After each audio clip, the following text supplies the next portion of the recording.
Hello everyone, I'm back and today I'm doing some more Road to Team of the Season, Landon Donovan. Now, we'll kick off by just saying that since my last episode, I have been trading a little bit, not like heavy trading, but I've just been buying and selling a couple of players, and as you can see, I've now got 11,000 coins as opposed to the 2,000 I think I had in the last episode. The player I have been buying and selling is Sebastian Bassong. When I got up to 10,000, I bought and sold him just one time. And I also used Felipe Coutinho because you can get him for around 600, 650 coins, and you can sell him on the market, buy it now for about 1,000. As you can see there, 950. You can put him up for 1,000, and most of the time you'll get a seller. So I've now got 11,000 coins, which puts me a quarter of the way to Team of the Season, Landon Donovan.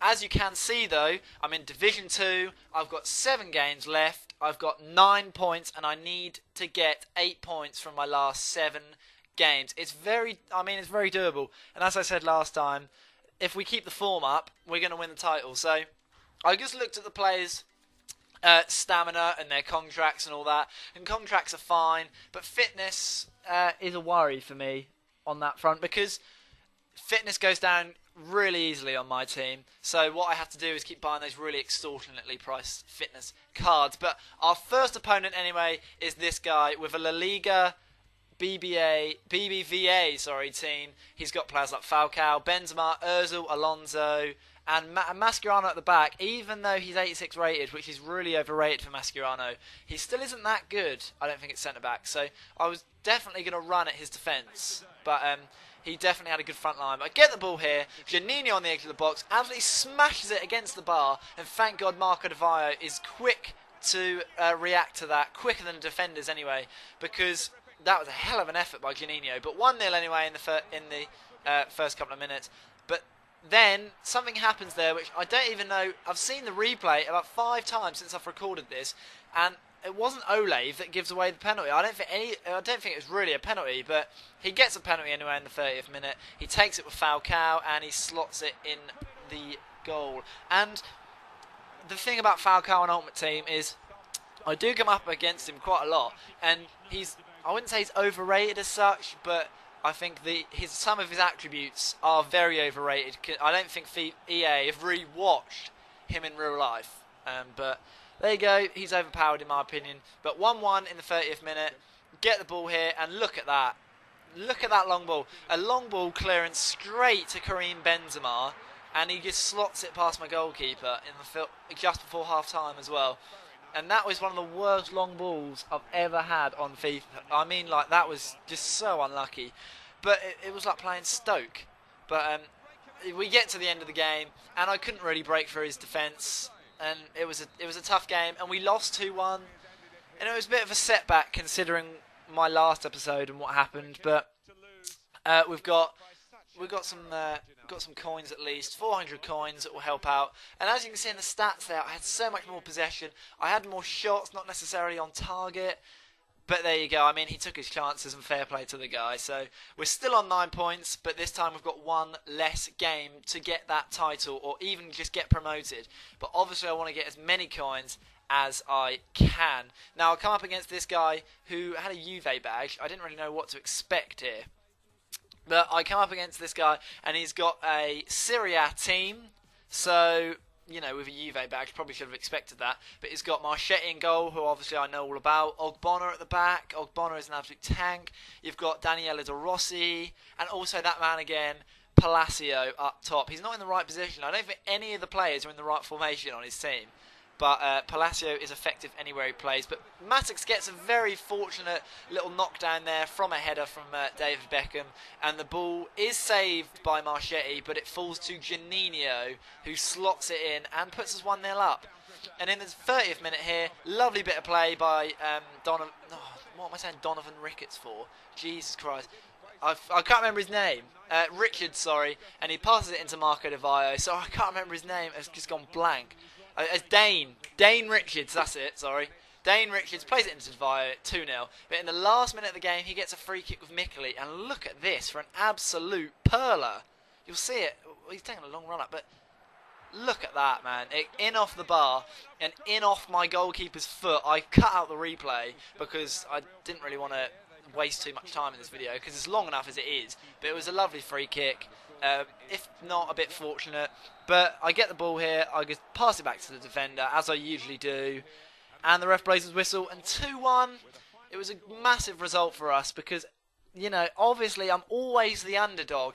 And whether that's handicap is helping me, I don't know, but 2-1 and I'm always the underdog, and that puts us within 2 points of promotion back to Division 1, and it puts us 5 points away from that title. But as you can see there, I just give them all a fitness card just to boost the fitness for my last push towards the title, and I needed 5 points in my last 5 games. It was, you know, I could go out and draw every game and still win the title, so that was reassuring. But I come up against this guy, and he's got a Premier League team with Gundogan and Xabi Alonso. And that front three really worried me when I saw it, because Oxlade-Chamberlain is very good on this game. I think, if not, his stat isn't overrated, but he is an overrated player. Obviously, Walcott's got 96 pace, that's rapid. Gets the ball there with Gundogan, though, in the 8th minute, and he puts it in the top corner. And Gundogan, this game, absolutely tore me to shreds. I could not handle Gundogan this game. And as you can see here, look, gets there ahead of the defender, slots it in the bottom corner, and that's 2-0 to this guy. 2-0 within 20 minutes, and I had such an uphill task from here to even get a point in this game. This guy was all over me, Gundogan was all over me. It was an uphill battle from here. Get the ball with Max in the 37th minute though. He skips past his centre-back, and Darren Max, as he always does, puts it in the bottom corner. And this next goal is an Alessandro Nesta header from a Beckham corner, and it's a lovely header. And 2-2, I didn't even deserve to be on level terms, you know, and that was a lovely header. It probably wasn't even a corner, but you obviously wouldn't have seen that. But this next clip is live commentary, so here you go. Oh, it's going to be fuck it. Oh, no run. Oh, come on, Thierry. Fuck it. No. Oh, he keeps out. Thierry. Yeah! Get in! Yes, Thierry! Get in! Fuck's sake, yes! Come on! What a comeback! For fuck's sake, yes! Get in!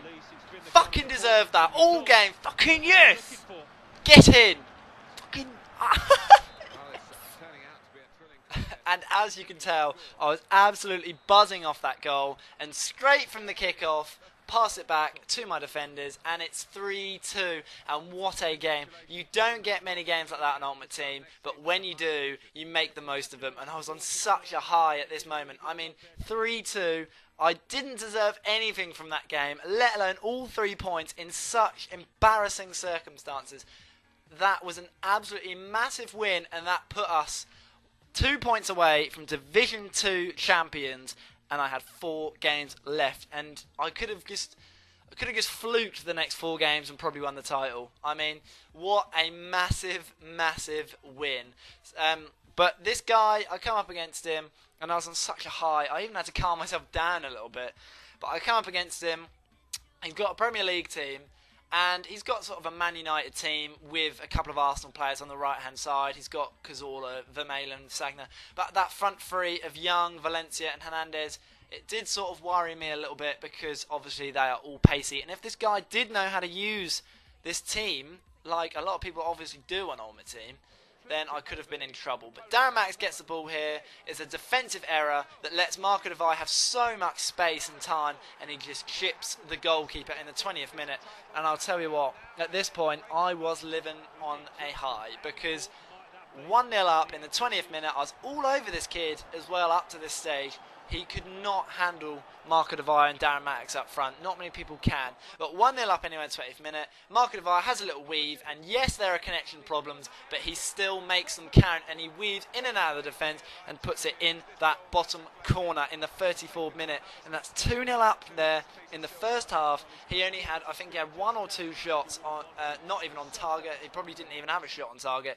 But there you go. And it's just after half-time. It's 2-0, and he decides he's had enough. He's quit. And this guy has just gifted me 10,000 coins. He didn't even put up a fight. So I was not complaining in the slightest. But as you can see there, we've won the title of Division 2. and we are going up to Division 1 with 18 points. 6 wins, 1 loss. And that loss, we probably shouldn't have even lost it anyway. But I'm not going to go into that because we've done it. We're up. And as you can see there, 20,000 coins. Absolutely massive. Division 1 as well. But I will be doing trading in between episodes. And also next episode, I'm probably going to do that Gold Cup tournament as sort of like a pre-season for Division 1. But thanks for watching. Feel free to like and subscribe. And I'll see you all next time.